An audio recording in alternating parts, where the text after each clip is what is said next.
اكتسب التكوين المهني مكانة متميزة خلال السنوات الأخيرة، حيث اعتبره المغرب وسيلة سريعة وعملية لتزويد سوق العمل بتقنيين مؤهلين وكفء في ظرف زمني وجيز. إذا كانت البرامج الوطنية تلح على مكانة التكوين المهني، فإن التلاميذ لا يزالون مترددون في اختيار ولوج هذا المسلك، بكون واقع سوق الشغل لا يتطابق دائما مع وعود هذا المسلك. ضيف الغرفة الفتية العالمية بالرباط اليوم السيد يوسف وعزوز سيجيب عن بعض التساؤلات التي تراود التلاميذ في شأن التوجيه المهني. ابتداء من أي مستوى يمكن الالتحاق بالتكوين المهني؟ وما هو في نظركم المستوى الملائم لذلك؟ السلام عليكم ورحمة الله تعالى وبركاته. مرحبا بالجميع في هذا اللقاء الخاص بالتكوين المهني. أولا وقبل كل شيء ننوه ونشير إلى أن قطاع التكوين المهني يشكل إلى جانب قطاع التعليم، يعني التعليم في مختلف مستوياته، التعليم الثانوي الإعدادي أو الثانوي التأهيلي أو أيضا التعليم العالي. قلت يشكل قطاع التكوين المهني مجالا يستقطب العديد من التلاميذ وأيضا من الطلبة، خاصة التلاميذ الذين يرغبون في ولوج عالم الشغل سريعا، وأيضا التلاميذ الذين يرغبون في إنشاء مقاولاتهم ومشاريعهم الخاصة في مختلف التخصصات التي توفرها مختلف مراكز التكوين المهني. وأيضا يعتبر التكوين المهني اختيار مناسب بالنسبة للتلاميذ الذين لا يرغبون في متابعة يعني الدراسات الأكاديمية المعرفية التي تتسم غالبا بالطول من حيث المدة الزمنية. بالنسبة للقطاعات التي تكون في مختلف مستويات التكوين المهني، فهي متعددة، لكن يظل أبرزها هو مكتب التكوين المهني وإنعاش الشغل (OFPPT). إلى جانب هذا المكتب الذي يعتبر لو ليدر يعني ديال مراكز أو مكاتب يعني التكوين المهني، نجد قطاعات أخرى توفر تخصصات. نذكر مثلا قطاع الشباب والرياضة، السياحة، المندوبية السامية للقدماء المحاربين، الصناعة التقليدية، أيضا قطاع الفلاحة والصيد البحري والطاقة والمعادن والتعمير وما إلى ذلك من قطاعات أخرى توفر تكوينات في تخصصات أخرى. بالنسبة لمستويات التكوين فهي تعتبر 4 مستويات. أدناها هو مستوى التخصص الخاص بتلاميذ السنة السادسة ابتدائي، وأيضا تلاميذ السنة الأولى إعدادي والثانية إعدادي. بعد ذلك يأتي مستوى التأهيل ولا الكاليفيكاسيون كما تعرفوه التلامذ. بالنسبة لمستوى التأهيل فهو يعني خاص بتلاميذ السنة الثالثة من التعليم الثانوي الإعدادي والجذور المشتركة أيضا، وتلاميذ السنة الأولى من سلك البكالوريا. وأيضا يأتي بعده يعني سلك التقني. بالنسبة للسلك التقني فإنه يدوم يعني كما يعرف الجميع يدوم التكوين فيه سنتان، ويشترط في يعني المترشح أن يتوفر على مستوى السنة الثانية بكالوريا، يعني كما تعرفوا التلامذ بنيفو باك. ويدوم التكوين يعني في التقني سنة كما قلت، ويحصل المتدرب في نهاية السنة الختامية على دبلوم التقني. بالنسبة لجميع المستويات فإن التكوين يشمل المواد النظرية، يعني مواد نظرية، وأيضا أشغال تطبيقية في بعض المواد خاصة المواد التخصصية، بالإضافة إلى تداريب ديستاج داخل المقاولات وأيضا بعض المؤسسات العمومية على حسب القطاع. يعني قطاع التكوين يقدر يكون قطاع صناعي أو قطاع فلاحي أو قطاع خدماتي. في الأخير هناك مستوى التقني المتخصص. بالنسبة للتقني المتخصص TS كما تعرفوه التلامذ، فإن هذا المستوى يشترط في المترشح أن يكون حاصلا على شهادة البكالوريا، ويدوم التكوين أيضا في هذا المستوى ديال التقني المتخصص سنتان، ويحصل المتدرب في نهاية السنة الختامية على دبلوم التقني المتخصص. بالنسبة للتساؤل المتعلق بالمستوى الملائم، فيجب على كل تلميذ أن يضع في الحسبان مجموعة من المحددات التي ستمكنه لاحقا من اختيار وتحديد المستوى الملائم له ذاتيا. بالنسبة لهذه المحددات متعلقة أساسا أولا بالقدرات، قدرات التلميذ سواء كانت دراسية أو مهنية، وأيضا يعني محددات لها علاقة بالميول، ميول التلميذ، ميول يعني عندما نتحدث عن الميول يعني الرغبة، نتحدث عن الموتيفاسيون ديالو إلى آخره، الدافعية. وأيضا محددات لها علاقة بالتخصص، فهناك أو ما نسميه بالعرض، العرض التكويني، فهناك بعض التخصصات المتوفرة في مستوى التأهيل ولا تتوفر مثلا في مستوى التخصص أو مستوى التقني. إذا هنا يجب على التلميذ أن يراعي هذه المحددات حتى يقوم بالاختيار الملائم له، واختيار ملائم للتلميذ لا يمكن أن يلائم تلميذ آخر. ما هي القطاعات الأكثر استقطابًا للمتخرجين؟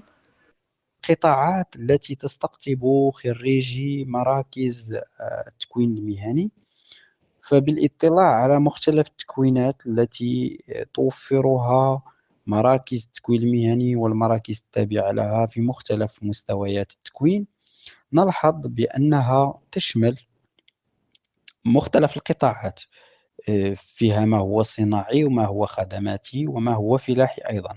مثلا نعطي أمثلة هنا، مثلا المستوى التقني فهناك تكوينات في البناء والتعمير، وأيضا تكوينات في إصلاح السيارات والكهرباء، وأيضا في صيانة الآلات الملابس الجاهزة، مرورا بتكوينات في الهندسة والتعمير إلى تربية المواشي والإنتاج والتركيب، وأيضا يعني وصولا إلى تكوينات التي لها علاقة بالفندقة والطعام وأيضا تصميم الأزياء. إذا هنا نلاحظ بأن هناك يعني عرض تكويني متنوع يشمل جميع القطاعات، سواء كانت كما قلت صناعية أو فلاحية أو خدماتية. فقد تجدر الإشارة إلى أنه هذه التكوينات يعني لا يتم يعني العمل بها اعتباطا، وإنما بناء أولا على القطاع المزاول بكثرة في المنطقة، يعني حتى يتمكن التلاميذ ويعني المتدربون من الحصول يعني بسهولة على التداريب، يعني دي ستاج، وأيضا بناء على العرض المهني الموفر من طرف يعني الشركات والمقاولات يعني التي تعمل في الاقتصاد المغربي. لماذا في نظركم الطلاب الحاصلين على نقط جيدة لا يتوجهون لمسالك التكوين المهني؟ عدم توجه التلاميذ الحاصلين على نقاط متميزة للتكوين المهني هذا تمثل أعتبره خاطئ، لأنني أعرف مجموعة من التخصصات خاصة في مستوى التقني المتخصص التي تستدعي نقاط متميزة ل يعني استكمال التكوين فيها. مدينة المهن مشروع طموح يهدف إلى الرقي بمستوى التكوين المهني بالمغرب. هل يمكنكم تقديم معلومات أكثر حول هذا المشروع؟ وما هي القطاعات الأكثر أهمية التي يتم بها لتوفير قدرات لسوق الشغل بالمغرب؟ مشروع مدن المهن والكفاءات فعلا مشروع طموح، وتعتبر مدينة المهن والكفاءات سوس ماسة أول تجسيد لهذا البرنامج، والتي أعطى صاحب الجلالة نصره الله انطلاقة أشغال بناء هذه المدينة مؤخرا. ويرمي هذا بصفة عامة، يرمي هذا البرنامج إلى توفير تكوين ذي جودة وفق معايير مادية وبيداغوجية جديدة، تأخذ بعين الاعتبار أولا التقائية التكوينات مع الحاجيات الحقيقية لسوق الشغل. وثانيًا يعني ترتقي بصورة التكوين المهني باعتباره رافعة للتنمية والتشغيل وتحقيق الإدماج الاجتماعي. وبالموازاة مع يعني هذا البرنامج وتأهيل الفضاءات التكوينية، فإن هناك يعني إحداثات جديدة تهم بالأساس إحداث 28 مؤسسة بمختلف جهات المملكة. وأيضًا هناك إحداثات تربوية بحيث يهدف البرنامج إلى تعزيز تعلم اللغات الأجنبية وأيضًا إدماج التكنولوجيا الحديثة في التكوين. كما يهدف من ناحية تشغيل هذا البرنامج إلى تحسيس المتدربين بأهمية المبادرة المقاولتية والتشغيل الذاتي. وبموازاة مع تحديث البرامج الخاصة يعني بحاملي المشاريع، أضاف المكتب يعني مكتب الOFPPT في برامجه برامج تأهيل موجهة لإدماج القطاع الغير المهيكل. وبالنسبة للمعلومات المتوفرة حاليًا، فهي تهم كما قُلت المدينة الجديدة، مدينة سوس ماس التي أعطى انطلاقتها يعني انطلاقة أشغالها صاحب الجلالة. فهي تسمح باستقبال 3000 متدربة ومتدرب سنويًا، وتشمل دار للمتدربين بطاقة إيوائية تصل إلى 400 سرير. وتهم العرض التكويني الذي يعني توفره المدينة 10 قطاعات للمهن تهم 88 شُعبة. بالنسبة لأبرز المهن المعتمدة فهناك قطاع الصناعة بحيث ب21 شُعبة، والرقمنة وترحيل الخدمات ب12 شُعبة، والتسيير والتجارة 5 شُعب، والسياحة وإدارة الفنادق. وأيضًا الصحة، قطاع الصحة ب7 شُعب، والفلاحة أيضًا ب7 شُعب، والصيد البحري ب7 شُعب أيضًا، والصناعة الغذائية ب10 شُعب، والصناعة التقليدية ب4 شُعب. كيف يمكن للتلاميذ تقديم طلباتهم للالتحاق بأسلاك التكوين المهني؟ إن مكتب التكوين المهني وإنعاش الشغل يوفر موقعه الإلكتروني ofppt.ma للتسجيل القبلي. والجديد هذه السنة أن جميع المستويات معنية بالتسجيل القبلي في الموقع، بما في ذلك يعني مستوى التخصص ومستوى التأهيل ومستوى التقني والتقني المتخصص. بعد عملية التسجيل القبلي يعني يقوم المترشحون يعني بتقديم طلباتهم الورقية يعني الوثائق لمؤسسات التكوين المهني. هل سيكون هنالك إقدام على تغيير مدة التكوين أو صيغة تقديم الدروس؟ صيغة تقديم الدروس كما أشرت إلى ذلك سابقًا، فإنه يتم يعني المزج بين الدروس النظرية وأيضًا الدروس التطبيقية والتدريب في المقاولات والمؤسسات العمومية على حسب التخصصات وعلى حسب قطاعات التكوين.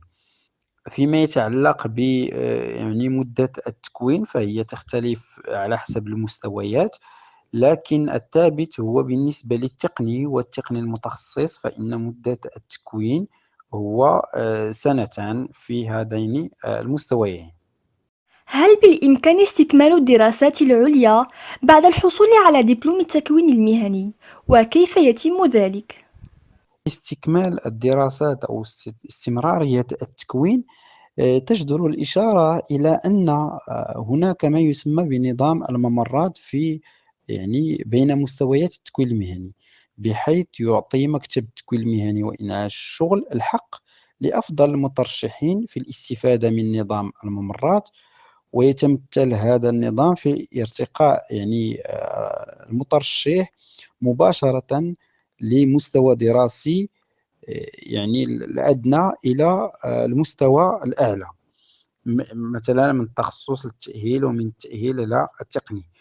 بالنسبة لاستكمال الدراسات العُليا يعني بعد الحصول على دبلوم التقني المتخصص، فهناك بعض يعني الطلبة الذين استطاعوا أن يلجوا لبعض المؤسسات يعني ديال التعليم العالي، خاصةً في مسالك الإجازة المهنية. أين يمكن الحصول على معلومات أعمق بشأن هذا الموضوع خلال فترة الحجر الصحي؟